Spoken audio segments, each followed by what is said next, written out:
Today's Midday Kentucky cooking segment brought to you by Creative Kitchen and Bath, where you will always cook in style.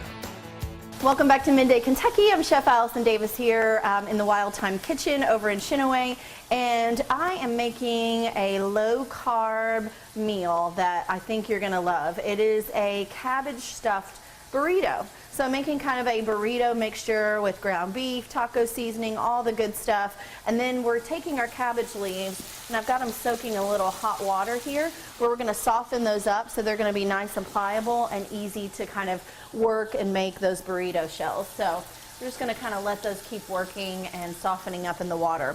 What I'm doing first is I've just got some ground beef that we're cooking up, and we're going to go in with some diced onions. And we're just going to keep basically building this dish, and this is going to be our stuffing, okay? And so getting our onions in there, going in with some garlic. Gotta have the garlic. I love minced garlic. So that's just going to keep developing and building flavors in our dish. All right, so in addition to that, we are going to add in some diced tomatoes. We're still in tomato season, believe it or not. We're getting to the end of it, but we are able to get some fresh tomatoes, and I'm just going to go in and just do a little, large dice on these, and these are going to be tied in with our filling. It's going to add a little bit of moisture and not be so dry. And I love a good tomato in a taco or in a burrito, don't you?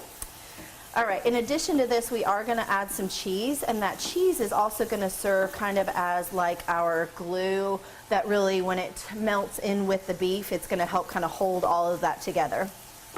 I was talking to the staff earlier, our little crew back here, and if you wanted, to even add like some more carbs into this, instead of it being low carb, you could add some rice to the stuffing and to the mixture as well to go into these cabbage rolls.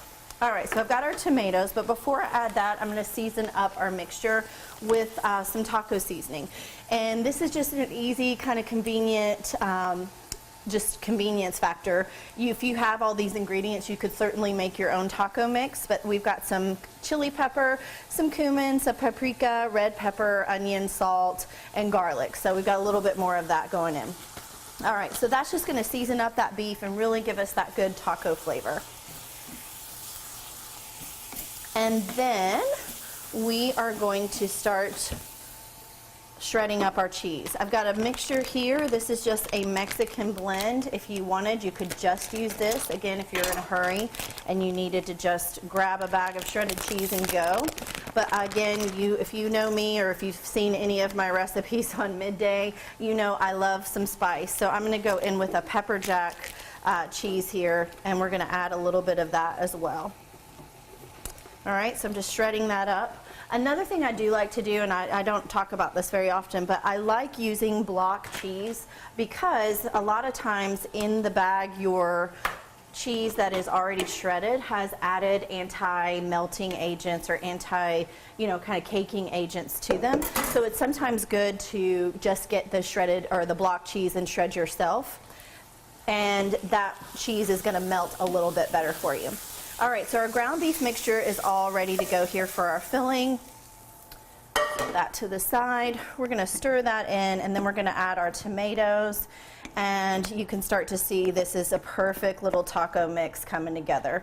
And I'm going to add some cilantro. Of course, no matter what I do, I season with a bit of salt and pepper. And then we're basically ready.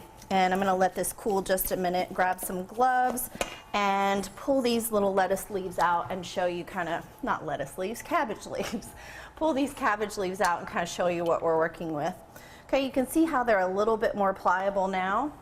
And you can start to just peel them off of the cabbage and their whole leaves. You want to keep them whole, so that way when you go to stuff, you can roll them up and everything's nice and tight. Okay, so guys, I'm going to finish this up. We're going to show you a finished product of this, and you can find this recipe at Midday Kentucky at WTVQ.com/recipes tab. Click on that and many other recipes that you can find. I'm Chef Allison Davis. You can find me on Instagram at Chef Allison Davis, or come cook with me over at Wild Time Cooking.